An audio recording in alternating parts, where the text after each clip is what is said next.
We have 3 different drying bays that can fit about 20,000 pounds of wet weight per bay.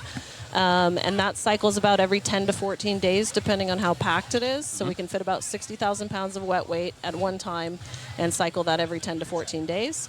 Then it goes into our trimming process. We have 4 Mobius machines, 2 trimming lines. And the Mobius is really an interesting piece of equipment. It comes down to, again, like most equipment, how good is your operator? And so if you have a really good operator, you can fine-tune it to the type of cultivar that you're working with so it doesn't beat up the product too much. And then most people want like a hand finish on their products, so we offer that too. And then we could take it from the hand finished and we could put it back into, bulk bags and give it back to you, and you can sell it at a wholesale market. Or we could put it into, 1/8 jars, Mylars. We have Green Vault batching machines, and we have the Mossman for our Mylars. And that's a really great line. I mean, it pumps out, almost 1,000 jars in an hour. And that will label, cap it, get it dispensary ready, and then we send it out to distro. And then if it's going over to our manufacturing side, we can, of course, produce the solvent list. We can put it in a vape cart. We can put it in a jar. I love it. What are you doing for jar filling? You just got people doing it by hand? We're looking at some different pieces of equipment. Right now, that part is by hand. There's some cool ones on the market. We do have the Shark 710 for the carts. for the filling for the carts. Yeah, but you aren't filling slicks. No. There's some pretty cool ones on the market now. Yeah, definitely. Let's talk about that afterwards. I'll point you in the right direction.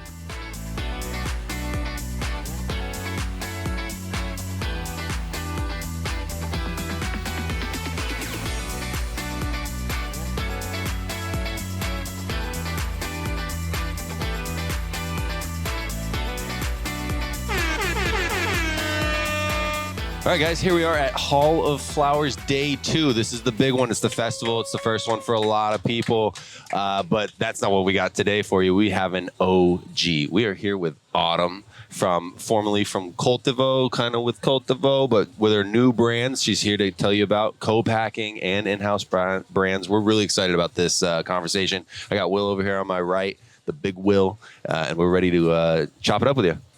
Great. Tell us about yourself. Thank you for having me. So I've been in the industry for over 20 years now. Started a little company called Cultivo well over, 10, 12 years ago probably. So we became one of the first design build firms in the space to do large-scale cultivation facilities, greenhouses, outdoor cultivation labs, you name it. Built millions of square feet with Cultivo, and then after that decided to start a co-packing facility not far from here. We're about an hour and a half over in Lake County. We have 67,000 square feet of co-packing facility between 7 different buildings. Each are dedicated to a different process. And so we've got... Come up with it just a little bit. There you go. There we go. Good. Okay. All right. We've got 20,000 square feet of indoor climate-controlled drying space. We've got a huge manufacturing space. We can do solventless at scale. We have a machine that runs about 200 pounds of fresh frozen in a single shift, which is about an hour and a half. Yeah. No bottlenecks in our lab. All of our equipment kind of flows straight through, so we can do big volumes of solventless, really quality solventless too. Yeah, and that's like matched with genetics that you guys have selected as well, right? Yeah, we have our own farms, and then we work with a bunch of partner farms Sure. in the area. So our genetics are hand selected. We go out into the field before the cannabis is harvested and decide, what we want to run to fresh frozen, what we want to dry and put in our jars for flour. Just really getting the co-packing thing going. Yeah, that's nice. I mean, like if you're a brand, especially if you're a brand from another state, you can come in and quickly jump in with very little infrastructure. Yeah, and right? Everybody, that works at our facility has been in the industry for many, many years. So there's a lot of experience back behind this facility, along with the, leading automated technology and, state-of-the-art equipment, very clean Awesome. lab. Well, I want to thank you for coming in today. I actually knew about you before we physically met and became friends. As a cultivator, what you were doing back in the day, people really didn't know who you were or what you were doing, but we just kept seeing these really big projects. And as a cultivator, that was always like, this is cool. What is she doing? Where's she doing it at? So I appreciate you coming in today. And now you've taken that expertise and you've turned it into the processing side, which Yes. is super cool because you built them. Now you're processing the product that you were building for once.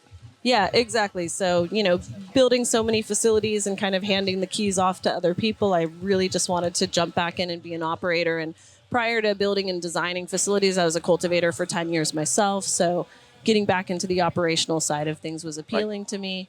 And that's exactly what we did. Which is exactly why people should choose to use you. Your expertise, not only on the processing side now and the amazing facility you've built, because you know all the pitfalls. So you built your own facility without all the pitfalls that have developed over the years. So everybody should take comfort in the fact that you're going to be able to handle their product, process it correctly, and get it back to them.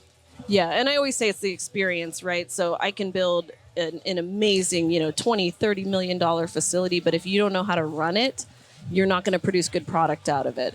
And I've seen some of the best products come out of the worst facilities and vice versa. So it's really, who's driving the race car that you built and what's the experience behind it, because you can have the nicest equipment in the world. If you don't have the best operators, you're going to fall short. Well, and so also we were talking earlier, you're launching a few brands. And so besides just the Artemis CoPacking, you've got some brands coming out. Tell us about those. We are. So we've trademarked and spent the last 3 years in trademarking for all three of our brands. We've got Smugglers coming out, which is kind of a brand based on my father, who spent time in a Mexican prison for smuggling. And we're going to kind of bring that to market and collab with, different organizations that are trying to free prisoners, such as yourself. I love that. And really bring awareness to how the product got here, how it was smuggled. And everybody comes from some kind of smuggling background when it comes to cannabis. It's only been legal for so many years, right? So whether you're, bringing it from California to a show that you're going to in Vegas, most people know somebody who has smuggled cannabis at some point in their lives, right? So it's really kind of, taking the ugliness out of that word and making it fun and cool and exciting again. Yeah, that's great. That really aligns well with the stage that we're on right now, the Edwin Rubis stage, because he too was a smuggler. He was a smuggler. Yeah, and that's allegedly. Allegedly. Conspiratorially. Yeah, according to all those guys that threw him under the bus. Jeez. Yeah, and that poor man's done 27 years. So what you're doing is admirable and necessary, and we need to bring light to the fact that there's still people in jail for these types of things. Yeah. Well, absolutely, and it matters. Like being an activist matters. You can sign a simple form on change.org to help write the policymakers and just make your voice known, because if just spread the message, right? Just talk about it. Right. That's huge for the average person to just be able to post it, repost it, talk about it on the internet. That's huge for everything. Yeah. So if I'm a brand and I want to come and engage with you, what am I looking at, like minimums, or how does that work? How does someone engage with you for that? We really try to accommodate everybody. So we have full a la carte services. Whether you're a big box brand or a small farm, we can help you out. We do everything from pre-rolls, vape cartridges, all solventless products. We don't have a type 7, so we don't deal with solvents on site, but we can fill anything if you bring it to us. Sure. So we can even procure for clients, or they can bring us their own product and we can just package it in-house. We have all the automated packaging equipment and everything to set someone up for success. And you can scale down on your solvent list too, because the machine you got is pretty substantial. It is pretty substantial. It really needs some decent batch in it. Smaller batches. And our director of manufacturing, Brett Bird, he's got about 10 Emerald Cup awards, and he comes from that craft market and has really scaled up beautifully. Like what he's done with our equipment, we were concerned in the beginning, like, will we lose quality as we scale up into these bigger and bigger batches? And the answer is no. No, it doesn't appear. So you gave me quite a bit of hash to try out, and it's all fantastic. Thank you. And those Whistler Tech guys make really good equipment, so it doesn't surprise me. What do you use for small scale? You just got the director in there with a paddle? It's like conditions old school. If you can't get the big ones, you're with a paddle, bud. Exactly. Well, and what you're doing is fantastic too, because everybody. Vertical integration is kind of almost a dirty word. Like some states force you, some people feel it's better, but the reality of it is, if you're coming into this and you don't have that legacy experience from seed to sale, you need somebody like you, because they're just not going. They didn't have the opportunity to even have the knowledge that you do and that you've now put into a facility. And the real idea behind it was to take everything I've learned from these huge companies that have millions and millions of dollars and offer that to the small farmer. I mean, I would talk to farmers that were trimming their products 6-8 months later after it was harvested. Nice. And so we can do that, in a matter of weeks or days, depending on what it is. Sure. Yeah. So automation's important, Right. Food So grade equipment is important. Yeah, I was going to say, so co-packing, let's actually just start it from the very beginning. Farmer harvest. You can do the trimming for him. Run me through the process of everything that you can do. Sure. So comes off the farm, goes straight into our drying bays. We have 3 different drying bays that can fit about 20,000 pounds of wet weight per bay. And that cycles about every 10 to 14 days, depending on how packed it is. So we can fit about 60,000 pounds of wet weight at one time and cycle that every 10 to 14 days. Then it goes into our trimming process. We have 4 Mobius machines, 2 trimming lines. And the Mobius is really an interesting piece of equipment. It comes down to, again, like most equipment, how good is your operator? And so if you have a really good operator, you can fine tune it to the type of cultivar that you're working with so it doesn't beat up the product too much. And then most people want like a hand finish on their products, so we offer that too. And then we could take it from the hand finished and we could put it back into, bulk bags and give it back to you, and you can sell it at a wholesale market. Or we could put it into, 1/8 jars, Mylars. We have green vault batching machines, and we have the Mossman for our Mylars. And that's a really great line. I mean, it pumps out, almost 1,000 jars in an hour. And that we'll label, cap it, get it dispensary ready, and then we send it out to distro. And then if it's going over to our manufacturing side, we can, of course, produce the solvent list. We can put it in a vape cart. We can put it in a jar. I love it. What are you doing for jar filling? Or you just got people doing it by hand?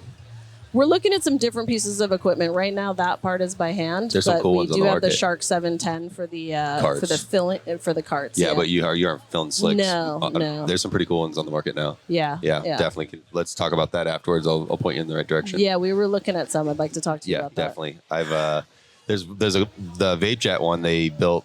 Did you see it in Vegas last year? It was like the pole. So I think we were looking at DDS solution. Yeah. Both of those are highly competitive, and those are the 2 that I'd point out to you. Okay. Yeah. Okay. Vape jet made, and we did like side by side comparison in Vegas last year, and they were pretty early units. They both have made some modifications, but they made the vape jet made theirs like a pole, the slot machine, and then it auto dispensed into a dab rig, and so it was kind of fun. Does it go cha-ching?